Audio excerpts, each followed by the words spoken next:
Buenas tardes, mi nombre es María José González y el día de hoy junto con mi compañera Sofía López vamos a estar hablando un poquito sobre el texto de las reconfiguraciones espaciales en la ruralidad campesina de Medellín, específicamente el capítulo 1.1 que son las políticas y territorio en el contexto de Colombia. Vamos a hacer inicialmente un abordaje general y vamos a ir incluyendo reflexiones de lo aprendido en la clase de sociología. Entonces, primero que todo, en este capítulo se enfatiza mucho sobre la ausencia histórica de reconocimiento que existe para los sectores rurales y la población campesina en nuestro país. Se expone sobre la idea de cómo han sido estas comunidades negadas para tener voz y voto en los asuntos políticos y para ser sujetos de derecho, así como no se les da el mérito suficiente que se merecen por su contribución ante la producción de alimentos, seguridad y soberanía de los mismos. Las leyes que tenemos hoy en el sector agro en Colombia no cumplen con las necesidades básicas para hombres, mujeres y niños que trabajan en la tierra. Adicionalmente, las reformas agrarias se han desviado de la realidad y no han integrado las condiciones reales para el sector campesino, que se miden desde el ámbito humano, material, productivo y técnico. Ser campesino en Colombia y en general no es solamente saber desarrollar la productividad del terreno, sino conocer la raíz de las propiedades de este, vivir día a día las dificultades que implica y saber extraer su potencial máximo aún preservando sus condiciones. Un poquito sobre cómo está distribuido el territorio nacional. Entonces se considera que el 37% del territorio de Colombia tiene potencial para la actividad agrícola. Más o menos son 42 millones de hectáreas, de las cuales 10 millones tienen predominio agrícola, 10 millones tienen predominio ganadero y 22 millones tienen actividad mixta. ¿Qué es lo que sucede entonces estadísticamente en nuestro país? Es uno de los países más desiguales del mundo, que tiene un coeficiente Gini de 0.51 registrado en 2019.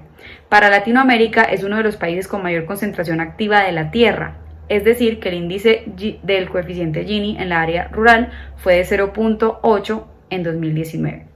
El índice de pobreza multidimensional total de la población colombiana en sí fue 17.5% en 2019 y para el sector rural este mismo índice alcanzó valores de 34.5% en 2019 y la pobreza monetaria 35.7%.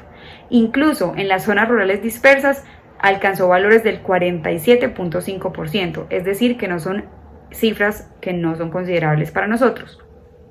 Y según las cifras del DANE, en el campo el 62.8% de los habitantes son pobres y el 27.5% están en situaciones de pobreza extrema.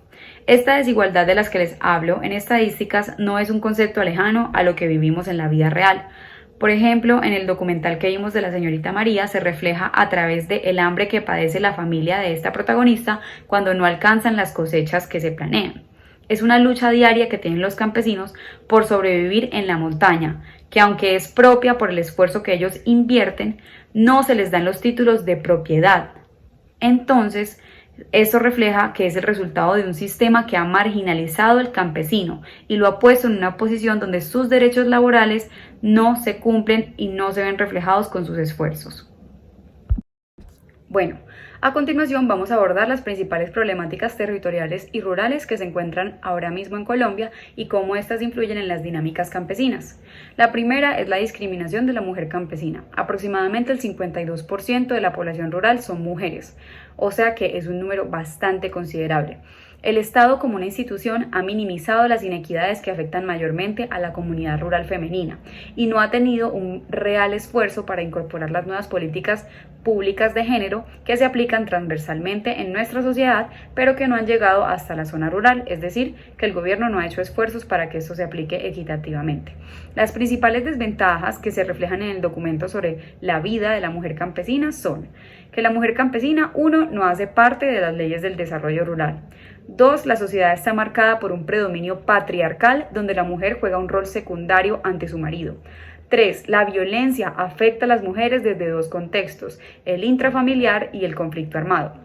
En este último, la mujer se ha convertido en un símbolo de un botín de guerra, es decir, que su cuerpo es un instrumento de disputas para humillar, amenazar y someter a los enemigos. Otra desventaja es que antes de 1988 realmente la mujer no pertenecía activamente a la reforma agraria. Solamente su marido podía tener los títulos de propiedad de un terreno y solo a él se le reconocían los derechos sobre este mismo terreno. Al morir el cónyuge, la mujer perdía todos los derechos a la tierra porque no se reconocía legalmente un jefe de hogar, lo cual es muy extraño porque en el 2024 el DANE arrojó cifras de que la mayoría de hogares campesinos en Colombia tienen la autopercepción de que el jefe de hogar es una mujer. Menos veces se decide que es el hombre. Otro problema que tienen las mujeres al que se encuentran diariamente en el campo es que están sometidas a una trampa de pobreza mayor, tienen menos acceso a recursos productivos y menos acompañamiento para el cumplimiento de sus derechos, tanto como mujeres como sus derechos laborales. Fue hasta 1984 cuando se generó la primera política pública para las mujeres en el campo en Colombia. Las mujeres tuvieron que esperar hasta la Ley 60 de 1994, donde se generó la ley para que se defina la titulación de terrenos a mujeres jefas de hogar y mujeres víctimas del conflicto en estado de desprotección o desplazadas. Luego aparece otra ley, que es la Ley 30 de 1998, donde se establece la titulación de la tierra de la pareja a mujeres campesinas mayores de 16 años. Entonces sí ha habido una evolución, pero realmente se ha demorado mucho tiempo para instaurarse y para implementarse verdaderamente. Por ejemplo, en asociación con lo que vimos en el documental de la señorita María, la protagonista vive una doble discriminación: ser una mujer campesina y tener una identidad de género diversa. Ella ha sido señalada, ridiculizada y forzada al autoexilio por la comunidad conservadora en la que vive, donde no es completamente aceptada e incluso en algunos de los contextos su existencia es ignorada por las personas que la rodean, como si fuera algo de desaprobación, que realmente lo que muestra es un símbolo de rechazo hacia la figura de la mujer y hacia la figura de la identidad de género. Ok, ahora vamos a seguir con nuestra segunda problemática, la cual es la violencia como ente de control territorial. De los elementos que más han impulsado a los actores armados, se resalta la problemática social de disputas por propiedades y conflictos por el uso del suelo colombiano. El problema no es la tierra como fin, sino como instrumento para el control territorial.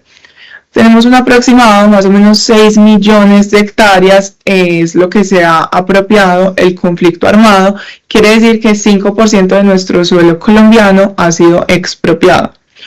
Entre más crece este proceso para legalizar la expropiación de tierras, mayor será la cifra de desplazados internos.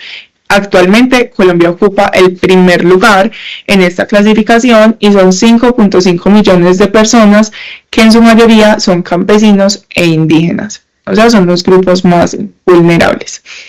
Es muy importante que hagamos énfasis en el rol que tiene el Estado, porque se puede decir que han perdido como el control y la capacidad de generar una acción contundente de autoridad que permita preservar el derecho de los campesinos a su vivienda y pues el respeto al derecho laboral y humano pues, de ellos. Asociando esta idea ya como tal a temas que hemos visto en clase vimos una película que se llama Los colores de la montaña. Esto es como una asociación súper directa porque la trama principal de la película es el conflicto pues o la violencia. Que en este caso, durante la película, se manifiesta con varios símbolos. Por ejemplo, los panfletos de amenazas que están en la escuela, el asesinato de campesinos como el papá de Julián, los ultimátum de terror como el que recibe la maestra y el constante riesgo del territorio plasmado por las minas donde cae el balón de los niños. Adicionalmente, en los recientes años, el uso de la tierra ha cambiado. Predominan la ganadería industrial y los monocultivos, principalmente la palma de aceite y soja. Se ha priorizado mucho la producción de materias primas para abastecer como tal el mercado industrial y el fenómeno de privatización del acceso al agua, el cual es un bien público que se ha limitado en algunos territorios para utilizarla en beneficios de la industria agrícola, de las hidroeléctricas y de la minería multinacional. Como privatización con fines económicos ha deteriorado la base fundamental del campo, que ¿quiénes son? La gente. Entonces, han tenido que salir de sus tierras para que el país pueda cumplir con una agenda política de importación y exportación, como si el territorio se manejara solo y no requiriera pues como la experiencia que tienen nuestros campesinos. Y ya para el último punto, nuestro tercer punto, tenemos la falta de reconocimiento del campesinado como sujeto de derechos, que esto ya lo tocamos un poquito en el pasado, ¿cierto? En el marco constitucional y legislativo, el campesino es un actor invisible, donde las relaciones que tiene con el gobierno, según este mismo, deben ser fraternales y no se definen bajo el concepto de ciudadanía. Las luchas principales del campesino son autonomía e independencia en la gestión de los territorios, participación del campesino en la comunidad política y fortalecimiento de su representación en el Estado en calidad de un grupo con voz y voto, la garantía de sus territorios bien delimitados, cuya apropiación y control puedan ser legítimos y legales, y el poco acceso a diversidad de servicios educativos, de salud, de transporte, asistencia técnica, los cuales se priorizan en distinta medida en la zona urbana. Muy importante también tener en cuenta que todos estos servicios que acabo de mencionar son muy influenciados por el conflicto armado. Hay una como precariedad en la noción de los derechos ciudadanos para campesinos y campesinas. Los derechos son una herramienta para que ellos puedan relacionarse socialmente antes que una propiedad natural de los individuos. Sin definición de derechos y sin voz o representación política, ¿cómo van a ser parte de la sociedad? Y cómo espera esta sociedad recibir las ventajas que tiene el campesinado para ofrecer, como son la preservación de la tierra, administración de recursos, productividad de campo y proporcionar alimentos, entre otros servicios. Además, gracias a la Constitución de 1991, o sea, nuestra Constitución actual, se crea un sistema de preservación medioambiental, donde aparecen áreas protegidas bajo el concepto de conservación singente. Esto nuevamente desplazó a los campesinos de sus hogares y generó conflictos sobre sus formas de vida. Además, aparece el fenómeno de explotación campesina, donde se les exige al campesino que preserve las tierras porque es un derecho fundamental. Pero entonces, ¿quién nos va a preservar los derechos de los campesinos? ¿Quién prioriza las necesidades laborales y los horarios laborales de estas personas? ¿Y quién asegura un pago fijo y digno por estas labores que ellos nos están ofreciendo? Cuando asociamos esta problemática a temas que hemos visto en clase, pensamos en La señorita María, La falda de la montaña. Fue un documental y específicamente pensamos en la finca de este documental que ellos han cuidado por generaciones. Si hubiera sido declarada protegida, ¿qué habría pasado? El Estado podría haberles prohibido cultivar, tal vez incluso habría comprado las tierras por el bien común, pues lo que ellos llaman el bien común. Una vez más, la solución para proteger la naturaleza es sacar a la gente sin preguntarles cómo han coexistido con ella durante mucho tiempo, incluso siglos. El modelo de desarrollo agrario de las últimas décadas favorece más la concentración de tierras para que haya mayor apertura económica y poca regulación del Estado, sumado al efecto de los grupos armados ilegales en el control de los territorios. Estas condiciones de la institución impiden y dificultan el desarrollo campesino, y cuando sus líderes tratan de alzar la voz y ser reconocidos por el gobierno, ahí son asesinados o excluidos. De nuevo, hablando de Los colores de la montaña, la película, los campesinos son acosados por actos por personas armadas que los obligan a colaborar. Su deseo de vivir en paz y trabajar la tierra no es respetado porque son amenazados constantemente y su vida cotidiana, o sea, la escuela o el trabajo, está sometida a las dinámicas de guerra sin que el Estado los proteja como ciudadanos. Bueno, y ya a modo de conclusión, queremos resaltar que en Colombia existen varios mecanismos que han permitido el desplazamiento forzado, la vulneración de derechos y el dominio violento de los territorios, que han generado inequidades inmesurables para los campesinos en Colombia. Sin embargo, esto es un llamado que hacemos a la colaboración de nuestras autoridades, puesto que esta es una población que merece una visualización y reconocimiento en nuestro país, que no se quede solo en palabras, sino que les permita tener unas condiciones de trabajo dignas y seguras, con garantías para su familia